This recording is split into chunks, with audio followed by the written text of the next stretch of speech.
हा करवाढीचा आक्रोश जो आहे जो आमच्यातही आहे आणि जनतेमध्ये पण आहे. गेल्या 15 वर्षानंतरच एकदम जनतेवर 10 पट 12 पट अशा पद्धतीनं कर हा नगरपालिकेने लादलेला आहे.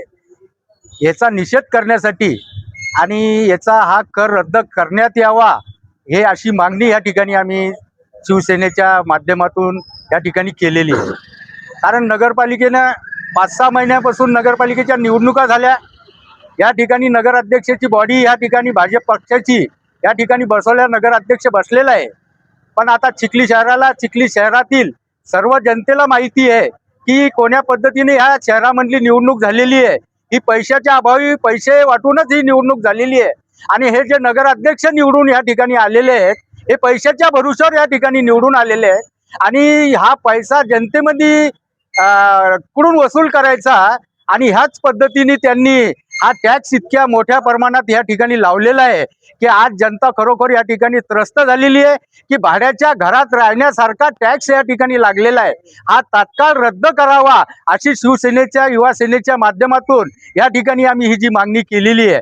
कारण टॅक्सच्या संदर्भात सांगायचं म्हणजे की ज्यांना 500 रुपये येत होता त्यांना 5,000 रुपये हा टॅक्स या ठिकाणी येतोय. हे कोण्या पद्धतीने आकारणी केलेली आहे. आणि आज ह्या नगरपालिकेचं याने विकास करायचा आणि विकासही कुठल्या पद्धतीने हँडल या ठिकाणी चालू नाहीये.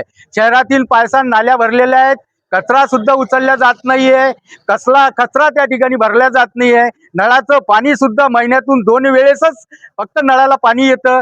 असे इतक्या सुविधा नसतानाही या ठिकाणी हे जो कर लावण्यात आलेला आहे हा अतिशय मोकाट गब्बर सिंग सारखा कर या ठिकाणी लावलेला आहे. हा सर्व जनतेची या ठिकाणी मागणी आहे की हा कर रद्द झाला पाहिजे. कारण हा रद्द नाही केला तर आम्ही या शिवसेनाच्या माध्यमातून या ठिकाणी तीव्र आंदोलन या ठिकाणी करण्यात येईल. यांना आम्ही 8 दिवसात हे सर्व निर्णय मागे घ्यावे अशी यांना आम्ही एक निवेदन या ठिकाणी दिलेलं आहे. यांनी कधी हे निर्णय मागे नाही घेतले तर याचा पुढचा जो काही आमचा निषेध शासन आंदोलन असतील हे वेगळ्या पद्धतीने या ठिकाणी होतील असं या ठिकाणी मी जाहीरपणे या ठिकाणी सांगतोय. चिखली शिवसेना व युवा सेनेच्या वतीनं आज नगरपालिकेचे सीओ यांना घेराव घालण्यात आला, बैठक घेण्यात आली, चर्चा करण्यात आली. चिखली शहरामध्ये गेल्या या आठवड्यामध्ये जे काही कर लागवड या ठिकाणी केलेली आहे, शिक्षणाचा कर असेल, आरोग्याचा कर असेल, स्वच्छतेचा कर असेल, विशेषतः वृक्ष लागवड ते सांगतात, वृक्ष लागवडीचा कर असेल, अनेक कर त्यांना समावेश त्याचा करून आणि जवळपास 5 पट कर त्या ठिकाणी लागवड या ठिकाणी करण्यात आलेला आहे.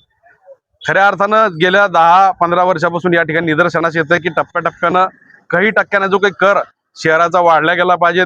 ABCD त्यांनी या शहराची केलेली आहे. ए कोणतं आहे, बी कोणतं आहे, सी कोणतं आहे, डी कोणतं आहे हे कोणालाही न सांगता त्याचा फलक न लावता अशा पद्धतीची करवाढ या ठिकाणी केलेली आहे. स्वच्छतेचा बोजवारा झालेला आहे, साफसफाई नाही आहे, पाण्याची व्यवस्था काही नाही आहे. तुम्ही जर पाहिलं की छत्रपती शिवाजी महाराज पुतळा 1 वर्षापासून आमचे महाराज या ठिकाणी नाही आहेत. त्या ठिकाणी काम 8 दिवस चालू होतं, 2 डब्बर टाकल्या जाते, रेती टाकल्या जाते, काम बंद आहे. स्वामी विवेकानंदाच्या स्मारकाजवळ खऱ्या अर्थानं गवत सगळं वाढलेलं आहे, मागची भीत खऱ्या अर्थानं खराब झालेली आहे. आणि शहरातलं वृक्ष लागवड म्हटलं तर शहरातली एक लाईन जर सोडली तर कोणत्याच भागात त्या ठिकाणी वृक्ष लागवड चालू नाही.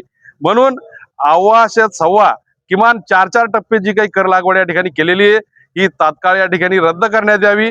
अन्यथा या ठिकाणी शिवसेनेच्या वतीनं आज फक्त हे या ठिकाणी निवेदन देण्यात आलं, घेराव घालण्यात आला. नाहीतर येणाऱ्या 8 ते 10 दिवसात या नगरपालिकेला या ठिकाणी ताराठोका आंदोलन करण्यात येईल. हा इशारा खऱ्या अर्थानं शिवसेना युवा सेनेच्या वतीनं या ठिकाणी देण्यात येत आहे.